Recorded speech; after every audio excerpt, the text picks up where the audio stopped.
1919. gada 18. novembrī Santiago del Teidas iedzīvotāji izdzirdēja milzīgus sprādzienus. Bija sācies šī te vulkāna izvirdums. Chiniero, tas ir nosaukums šim te vulkānam. Tagad mēs dodamies, lai apskatītu, kas ir redzams 100 gadi pēc šī te izvirduma. Los Poleos, jeb lavas lauki. Iedomājieties, ar kādu spēku vulkānam ir jāizvirs, lai izmētātu šādus te milzu akmeņus. Lavas bluķus.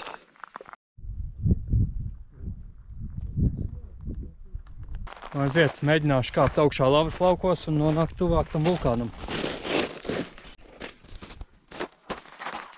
Tāds irdens materiāls. Slīdens, var teikt. Kaut kāda iestaigāta taka te ir. Cerams, ka tā ir īstā.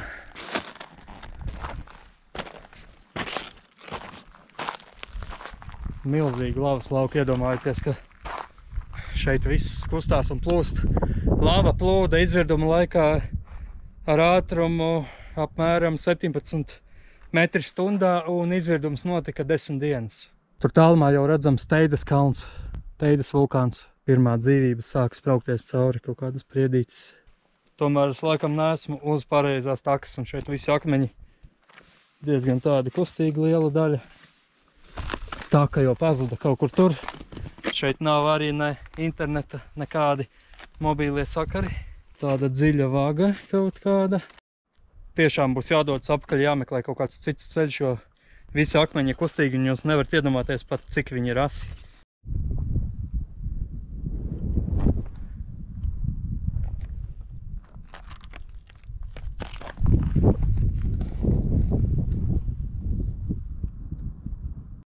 Normāla izmēra čiekuriņi, nav paši lielākie, bet nebūtu patīkami dabūt ar tādu pa galvu. Mēs tagad atstājam Korona mežu nacionālo parku un laipni lūdzām Chiniero dabas parkā. Chiniero dabas rezervātā. Vispār šim dabas parkam nosaukums ir Koronas meži. Tā kā korona nav tikai vīruss, bet arī ir tādi koronas meži. Tur atnāk taka no Santiago del Teidas un esot jāsakot zeltainajām zīmītēm šeit. Tā kā cerams šoreiz trāpīju uz pareizās takas. Tur ir krustpunkts apmēram kaut kādām 5 takām, neviena nav marķēta.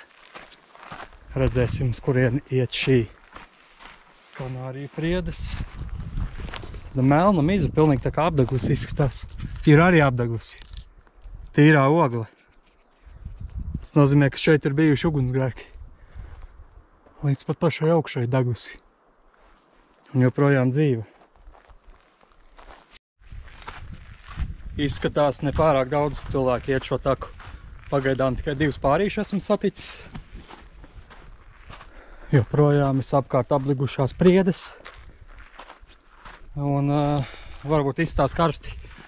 Es esmu viss nosvīdis, jo taka iet tikai uz augšu, saule spīd. Bet īstumā gaisa temperatūra ir 13–14 grādi. Tas pavasara mānīgais siltums Kanāriju salās. Lejā pie jūras, es domāju, ir arī tie 20 plus, 22, 23, 24, bet šeit ir tikai 14 grādi pēc Google ziņām. Priede noteikti redzējusi vulkāna izvirdumu savām acīm. Izskatās, ka tuvojamies vulkāna vietai. Kur šeit tā kā atzarojās un kāds gudrs cilvēks jau izveidojis bultu. Jāiet droši vien tajā virzienā. Te jau tā, kas sākās gar lavas laukiem. Aptuveni 1,5 metra biezumā lavas lauks. Šeit pilnīgi pliks kalns. Ir riktīgi karsti. Tie priežu meži noslāpē pilnīgi visu vēju. Šeit arī tā kā it kā pazūd tādā priežu mežā klajumā, bet kāds ir izlicis gar takas malām akmeņus. Tā kā aptuveni var nojaust, kur ir jāiet. Lavas lauki pagaidām paliek aiz muguras. Es jau apmēram stundu eju un neesmu redzējis nevienu cilvēku. Ja ir kāda vieta, kur pazust, tad tā ir šī. Kaut kādas takas arī aiziet tur. Arī marķēts ar akmeņiem. Tālumā tā mākoņu zona, kura ienāk līdz pilsētai un turpat apkārt griežās, tālāk arī neiet. Viss izlīst tajos kalnos pie Maskas ciemata. Tas lavas lauks nav baigi platais, apmēram 100 metri. Rekur Teides kalns. Tālumā. Šeit kaut kāds servisa ceļš. Mazliet nopietnāka lavas kalni un tāda mēnesīgāka ainava. Tādās krāsās arī tā lava. Tur ir tāda brūnā, melnais kalns un tur ir melnā lava. Tā viss tāds tā kā smalki gabaliņi.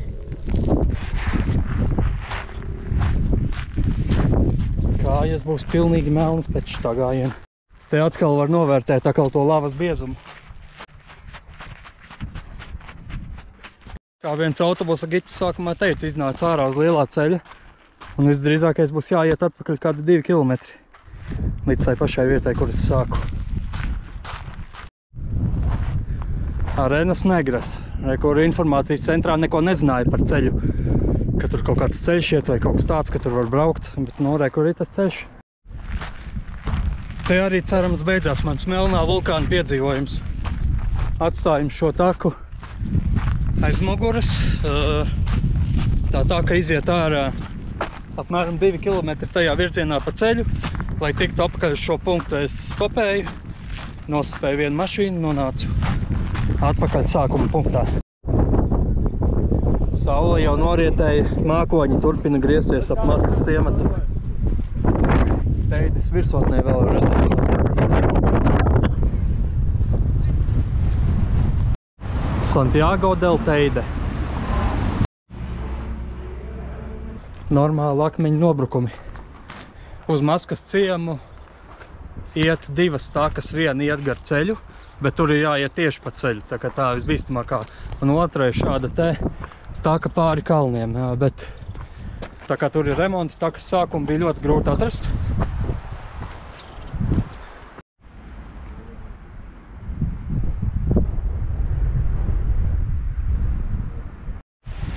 Vietējā pludmale. Aizliegumi vietējā Santiago pludmalē. Fauna.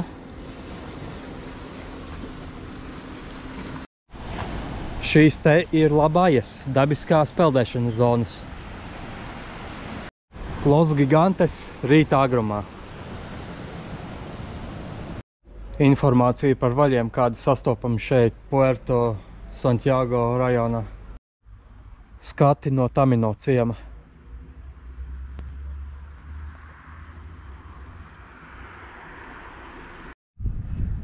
Esmu tagad vienā citā pastaigu maršrutā, bet tur iet tas pastaigu maršruts uz Maskas ciemu. Bet šobrīd tā kā ir slēgta uz rekonstrukciju, visur zīmes, ka staigāt aizliegts. Šādi izskatās pastaigu taka netālu no Santiago del Teide.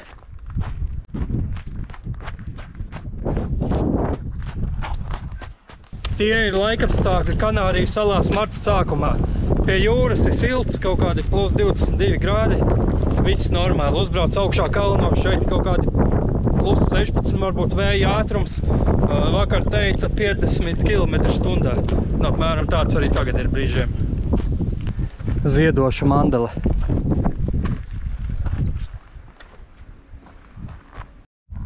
Šī te sētu kraušanas māksla, vienkārši salikt akmeņi un nekas negāžās, tāpat kā Anglijā. Anglijā tieši šādas pašas ir sētas starp īpašumiem. Tajā virzienā mums ir Teides vulkāns un tajā virzienā visu dienvidu pusi klāj mākoņi un smidzina lietutiņš. Pavasara ziedi. Vietēji audzē vīģis. Kaktusi. Šo te zonu sauc Montanas Negras. Mandeles vēl ziedēja, nonākot šeit lejā, jau noziedējušas un aizmetušās. Tādas pūkainas melno kalnu pakājē. Šeit tāds neliels informācijas centrs un šī visa vulkāniskā apkārtne ap informāciju, ko var darīt. Vietējā amatniecība. turismu iespējas. Šeit ir tāds neliels interaktīvs centrs, viss pa pēdējo vulkānu izvirdumu. Chiniero izvirduma centrs. Šajā kartē parādīti visi Tenerifes vulkāni. Pašreiz atrodos šajā zonā, kur viņi ir visvairāk.